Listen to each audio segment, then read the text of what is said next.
नमस्कार। सूचना एवं जनसंपर्क विभाग की प्रस्तुति हिमाचल बुलेटिन में आपका स्वागत है। पेश है आज के समाचार।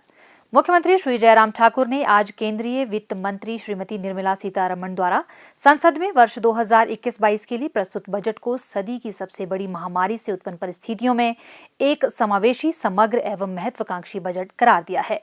श्री जयराम ठाकुर ने कहा कि आपदा में अवसर ही बजट का थीम है। मुख्यमंत्री ने कहा कि केंद्रीय बजट में स्वास्थ्य क्षेत्र के लिए 2.32 लाख करोड़ रुपए का प्रावधान किया गया है, जो पिछले वर्ष के 92,000 करोड़ के मुकाबले 137% है। प्रधानमंत्री आत्मनिर्भर स्वास्थ्य योजना के अंतर्गत आगामी 6 वर्षों में 64,180 करोड़ रुपए खर्च होंगे। इससे देश व प्रदेश में स्वास्थ्य अधोसंरचना का सुदृढ़ीकरण होगा। उन्होंने कहा कि बजट में पोषण पर विशेष बल देते हुए देश के 112 एस्पिरेशनल जिलों पर विशेष बल दिया गया है, जिसमें प्रदेश का चंबा जिला भी शामिल है। श्री जयराम ठाकुर ने कहा कि केंद्रीय वित्त मंत्री द्वारा पूंजीगत व्यय के लिए 5 लाख करोड़ रुपए से अधिक के व्यय करने की घोषणा भी स्वागत योग्य है। इससे देश में बेहतर अधोसंरचना का निर्माण हो पाएगा। उन्होंने कहा कि देश भर में लोगों को स्वच्छ पेयजल उपलब्ध करवाने के लिए जल जीवन मिशन के अंतर्गत 2.87 हजार करोड़ रुपए का प्रावधान करने का निर्णय भी सराहनीय है। अब इस मिशन को ग्रामीण क्षेत्रों के साथ साथ शहरी क्षेत्रों में भी शुरू किया जाएगा, जो एक स्वागत योग्य पहल है। मुख्यमंत्री ने रक्षा बजट में 19% की वृद्धि का भी स्वागत करते हुए कहा कि इससे भारत एक विश्व शक्ति बनकर उभरेगा। मुख्यमंत्री ने कहा कि यह बजट एक आधुनिक एवं आत्मनिर्भर भारत को दर्शाता है, जिसमें सभी को विकास एवं वृद्धि के समुचित अवसर उपलब्ध हों तथा युवाओं को रोजगार व स्वरोजगार आसानी से उपलब्ध हों। मुख्यमंत्री ने बजट में ग्रामीण अधोसंरचना विकास निधि को 30,000 करोड़ रुपए से बढ़ाकर 40,000 करोड़ रुपए करने के निर्णय का भी स्वागत किया है। उन्होंने कहा कि इससे ग्रामीण क्षेत्रों में बेहतर अधोसंरचना का निर्माण हो पाएगा, जिससे ग्रामीण आर्थिकी सुदृढ़ होती है। मुख्यमंत्री ने आज शिमला में पत्रकार वार्ता को भी संबोधित किया। इस अवसर पर उन्होंने कहा, मैं सबसे पहले तो आदरणीय प्रधानमंत्री जी को बधाई देता हूं, वित्त मंत्री निर्मला सीतारमण जी को और राज्य वित्त मंत्री अनुराग ठाकुर जी को भी बहुत बहुत बधाई देता हूं।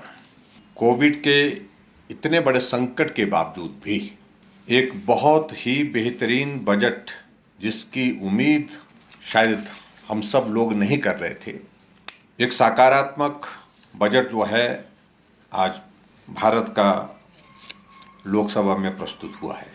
और विषम परिस्थितियों में भी यह बजट जो है एक महत्वाकांक्षी बजट, समावेशी, और जहां हर क्षेत्र के लिए विकास की नई उम्मीद का ठोस आधार दिया गया।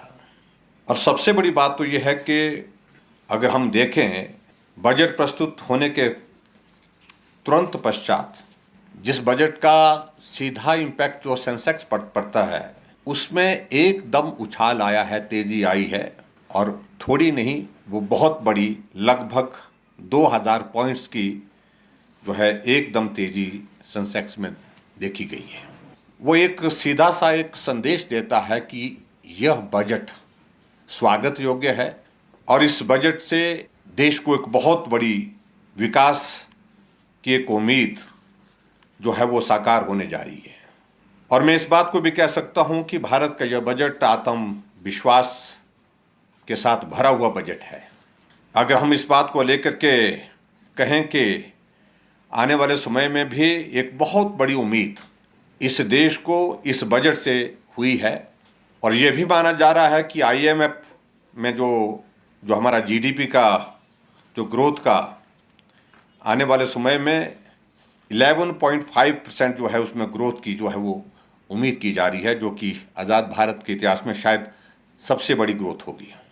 और इस बजट में जहां प्रमुख रूप से 6 स्तंभों पर जो है वो जिनका जिक्र किया है, 6 स्तंभों पर टिका बजट, और सबसे पहला तो उसमें जो हेल्थ एंड फैमिली वेलफेयर का जो जिक्र है, स्वास्थ्य एवं कल्याण का, और दूसरा जो इंफ्रास्ट्रक्चर की दृष्टि से, और तीसरा स्तंभ का अगर हम जिक्र करें तो एस्पिरेशनल इंडिया, और चौथे स्तंभ का अगर हम जिक्र करें जिसमें हम कह सकते हैं कि मानव पूंजी में जो है नवजीवन का संचार करना, और पांचवा इनोवेशन, रिसर्च एंड डेवलपमेंट, नवाचार और अनुसंधान और विकास। और छठा, minimum government and maximum governance, न्यूनतम सरकार अधिकतम शासन। ये 6 स्तंभों पर टिका बजट 2021-22 का जो हमारे समक्ष प्रस्तुत किया, मैं हिमाचल प्रदेश सरकार की ओर से, हिमाचल प्रदेश की जनता की ओर से इस बजट का अभिनंदन करता हूं और स्वागत करता हूं। सबसे बड़ी बात तो ग्रोथ के लिए जो इसमें अवसर, रोजगार की संभावनाएं और उसके साथ नए इनिशिएटिव्स के लिए इस बजट में प्रावधान, और उसी तरह से ईज ऑफ डूइंग बिजनेस में नए इनिशिएटिव्स के साथ काम करने के लिए, इन सारी चीज़ों को इस बजट में जो है इसमें शामिल करने की जो है वो की कोशिशें हुई हैं। और मैं ये कहूँगा कि एग्रीकल्चर सेक्टर में भी उसको और ज़्यादा स्ट्रेंथन करने के लिए, मजबूत करने के लिए उस दृष्टि से एक प्रयास और भी हुआ है।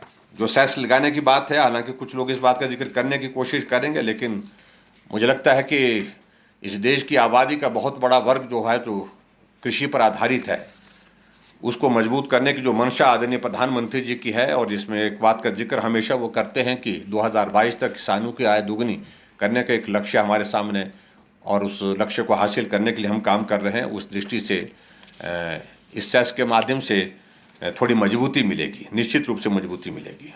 अगर हम कृषि के क्षेत्र में अगर MSP का हम जिक्र करें, और उसमें अगर पिछले बजट का हम 2013-14 का हम जिक्र करें, तो व्हीट पर जो है वो MSP का उस वक्त का बजट का जो जिक्र था वो 33,874 करोड़ था, और 2019-20 में ये बढ़ करके 62,802 करोड़ हुआ। और अब के बार इस बजट में जो है 2021 में ये प्रावधान जो है वो 73,000 करोड़ से ऊपर हुआ है।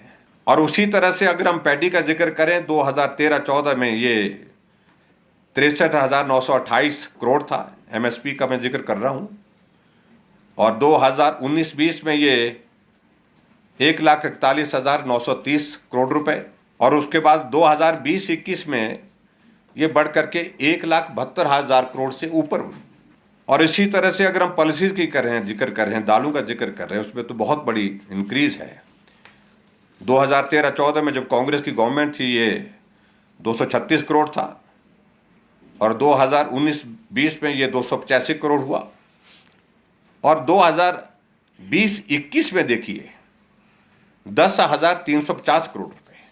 एक चीज को दिखाता है कि एग्रीकल्चर सेक्टर में हमारा प्रधानमंत्री जी का बहुत फोकस है, और उस दृष्टि से और ज़्यादा बढ़ करके काम करने की इस क्षेत्र में आवश्यकता है। उस दृष्टि से जो समय समय पर कदम उठाए गए। मैं हिमाचल प्रदेश की ओर से आज के इस बजट का अभिनंदन करता हूं, स्वागत करता हूं।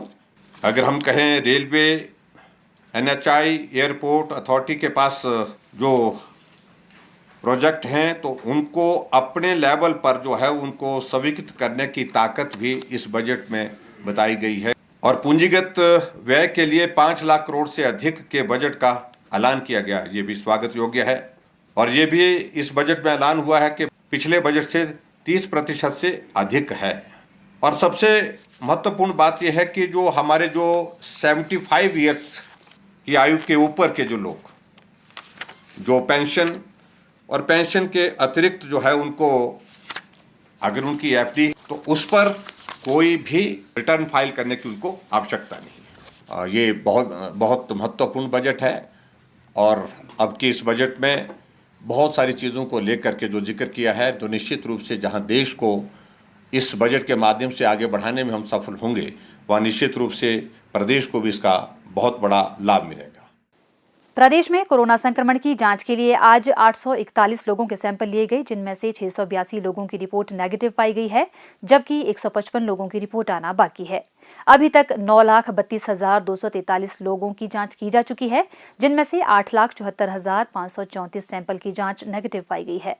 प्रदेश में कुल 57,550 लोगों में कोरोना वायरस के संक्रमण की पुष्टि हुई है, जिनमें से 56,200 लोग इस बीमारी से ठीक हो चुके हैं और 367 व्यक्ति उपचाराधीन है। हिमाचल बुलेटिन देखने के लिए सब्सक्राइब करें YouTube channel DPR Himachal, follow करें ट्विटर @DPRHP, लाइक करें Facebook page information and public relations department Himachal Pradesh, visit करें वेबसाइट www.himachalpr.gov.in। इस अंक में इतना ही, कल फिर होगी मुलाकात, दीजिए इजाजत, नमस्कार।